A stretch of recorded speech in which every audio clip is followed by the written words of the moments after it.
Hey Trek Gang, what's going on in this week's episode of the Boeville in Newtown? Well, it's right over here. Stand by and we'll get into what's happening this week.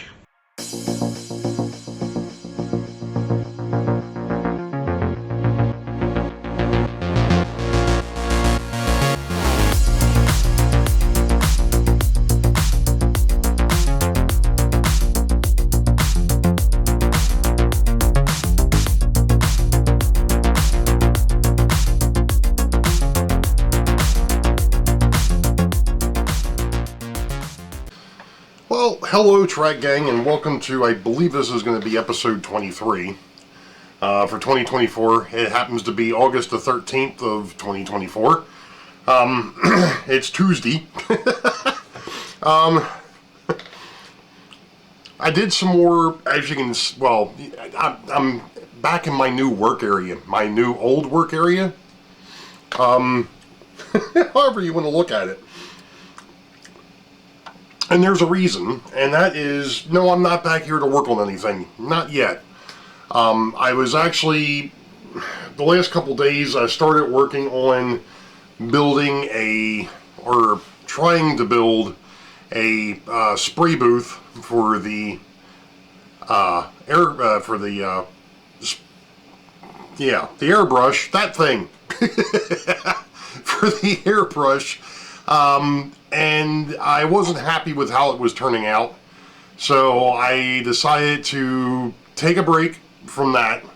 I know I've been working on scenery. That is one of the things I have been working on, but to a point at the moment, what's happened is the scenery work that I want to do, I really want to get the booth set up so I can go ahead and try my hand at doing some airbrushing with the acrylics, which I've found out through Barnabas Rex and a few others that yes, if you do it correctly, you can thin out artist acrylic paints, which is what I like to use.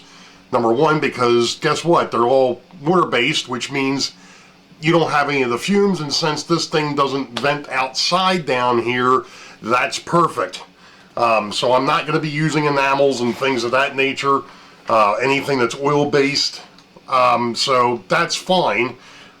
There's a couple different rigs that you can set up to have it to where it still sucks the paint spray down into a catch bucket, I guess, for lack of a better term. And I plan on doing that as well. The first thing was trying to come up with an idea as to how I wanted to build this spray booth. And like I said, I've got the parts to do it. That's not the problem. It was just getting it to work out the way I wanted it to, and like I said, it just wasn't working out. So that'll be in a different video at a different time. However, because of the fact that I cleaned up, and of course this is typical of anybody who's rearranged and cleaned up and so on and so forth, you start looking around and you can't find anything. It's because of the fact that, you know, when you're taking stuff from the bench out to another work area and you're like, oh wait a minute, I need that, so you come back here, you grab whatever that is and you take that out there, and then you grab something else and take that out there. Now all of a sudden you've got a box full of tools, and now you're going to look for something, you can't find it. And now when I cleaned up down here, I did put a lot of the tools back where I thought I had them before. But regardless, what we're going to do, because I've actually got and you've seen it before, but I've got a label maker, and you can also see that I've done some rearranging to the bench as well. I moved my tool box from the far corner over here. I'm going to try to do this.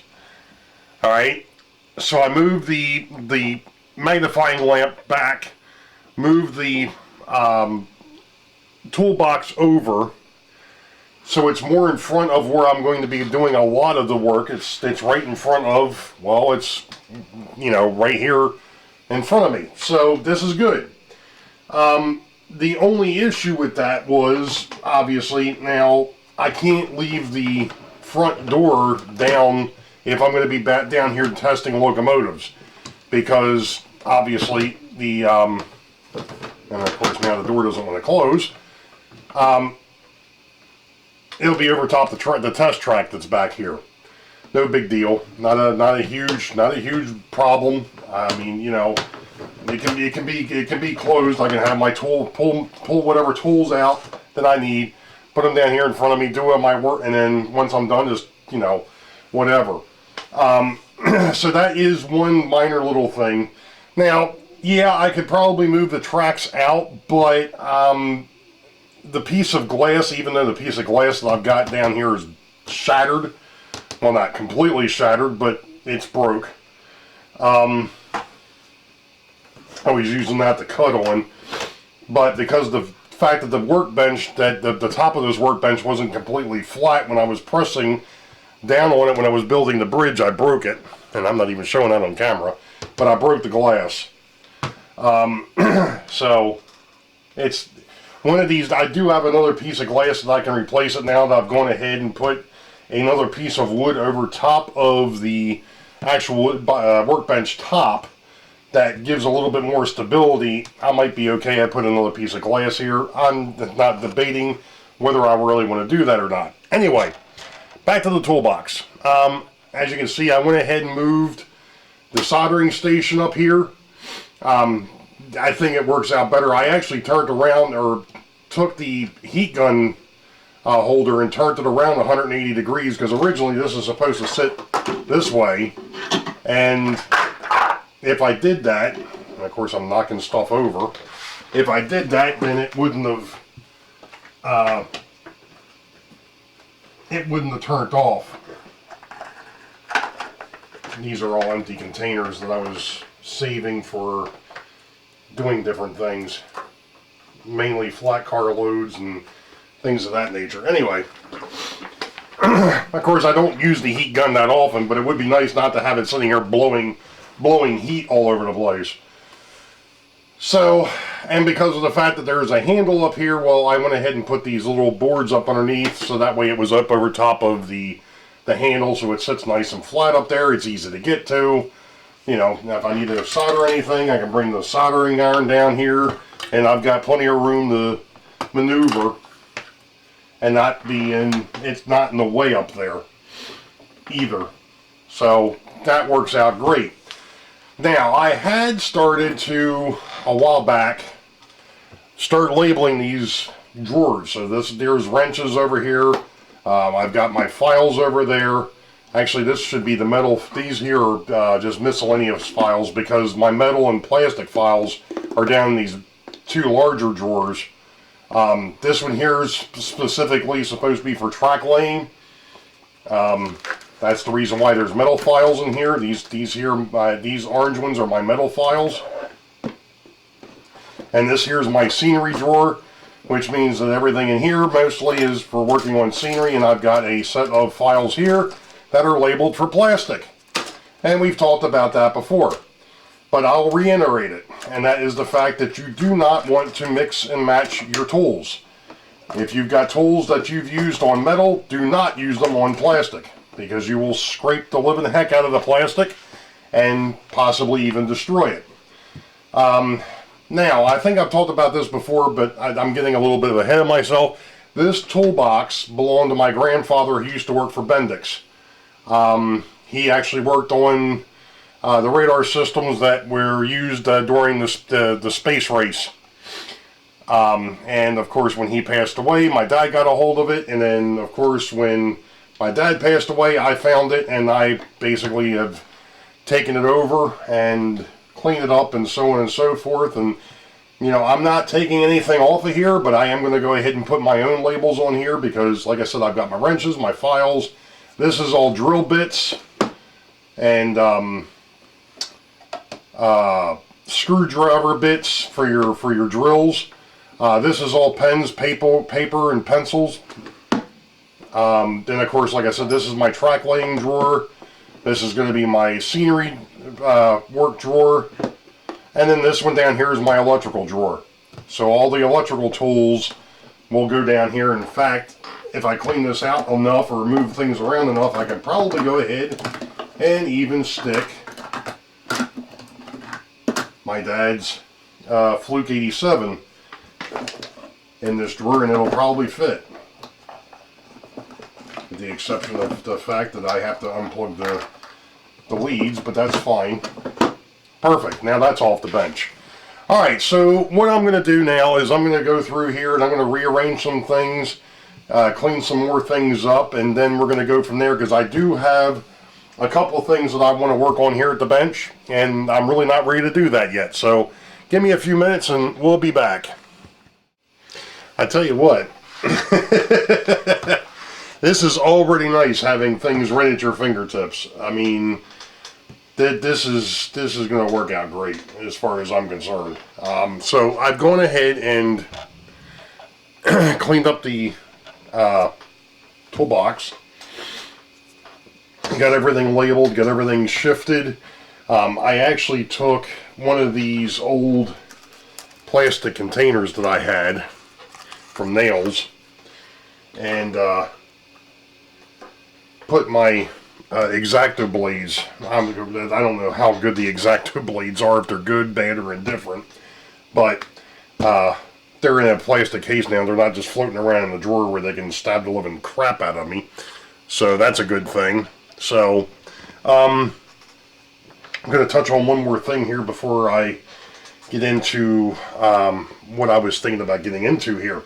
And that is the airbrush compressor. Now, the funny thing of it is I had mentioned to James over at the Dundas Junction, because he's the one that sent me the compressor, which I've greatly appreciated. I just obviously haven't used it yet because I didn't have a way of using it down here. Still don't, but at least I'm one step closer. The interesting thing is that the Badger airbrush that I've got, which is a very basic airbrush. I think I've showed it before. In fact, you know what? Let me go over here and grab this thing real quick.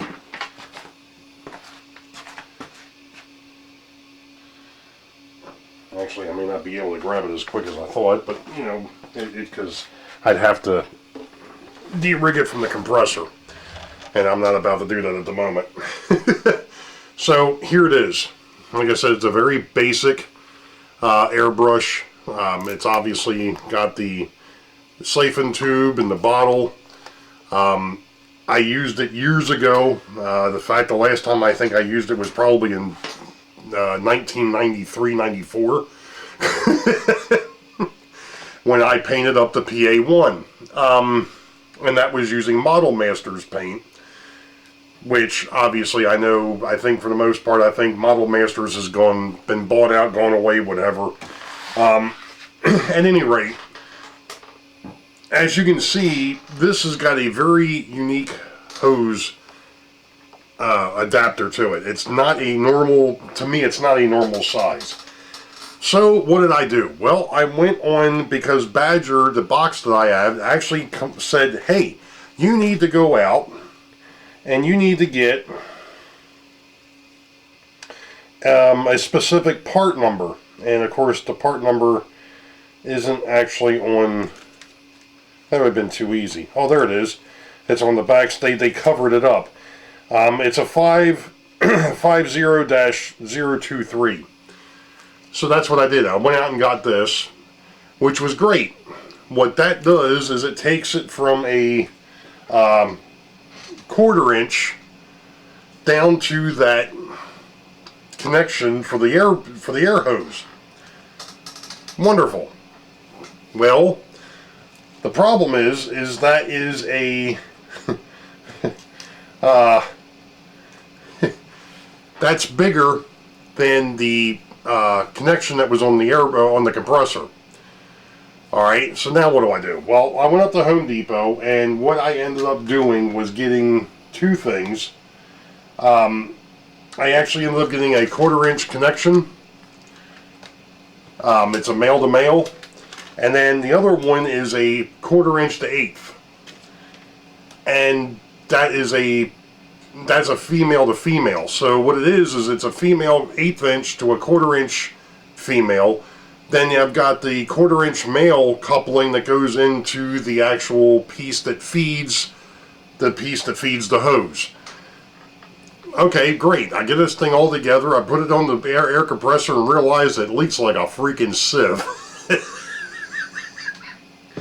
So now I'm running around the house because I'm sure somewhere in around here I've got plumber's tape. Well, I actually didn't find my loose plumber's tape, but when my father-in-law passed away, he had a whole bunch of tools, and one of the things that he had was a Husky air gun set. It's a air chisel, an air gun, an air ratchet, an impact gun. It's got all sorts of stuff in it. What lo and behold, what else is in there? But a roll of plumber's tape. So I went ahead and plumber's taped up the the connections, and it's still, I think it's still passing a little bit of air, but it's not enough that I think it's going to cause a problem. So the air compressor set, the gun set, or the airbrush is set. So now the only thing I need to do is get myself or build myself a spray booth over here, and then get all the external parts, and then I can start doing some scenery work, some detailing work, which will be good. Now, one other issue with this work area down here that I quickly realized the other day when I was rearranging things, and that has to do with the wall. I have got more tools down here than I've got pegboard space. Which means that at some point there is going to be a trip to Home Depot to buy some more pegboard so I can extend the pegboard down the wall back here, so I can have some more wall space to put tools. Obviously the stuff that I use the most I'll keep in front of me. The stuff that I don't use as much as I'll put off to one side.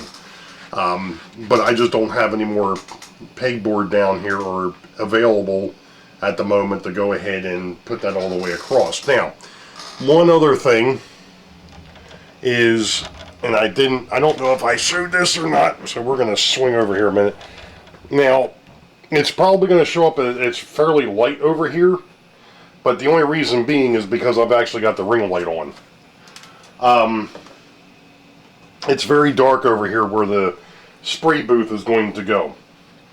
So one of the things that I'm going to eventually do is temporarily my shop light up here, I've actually got it set up to where I can raise it, I can lower it, but if I get myself another ceiling hook over here, I can actually put one over top of the spray booth, and I can actually swing this over that side, so that way it's not as dark over there. Now, obviously the spray booth will have its own lights, but just to have some light overhead over there would be nice. So temporarily that's what I'll do. I've actually already got this shop light set up to where I can literally rotate it 180 to where it's over on the other side. And then when I'm not working over there, I can swing it back over this side, and I've got plenty of light.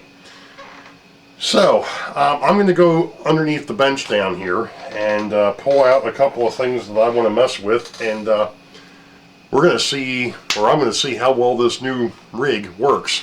So we'll be back. Okay folks, well, I tell you what, the bench is definitely working out a lot better this way than what I was dealing with before.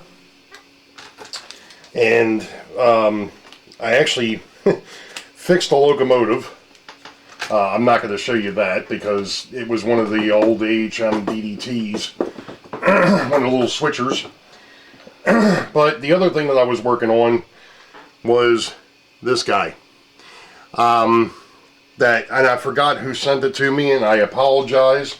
This thing has been kicking around the workbench for a while.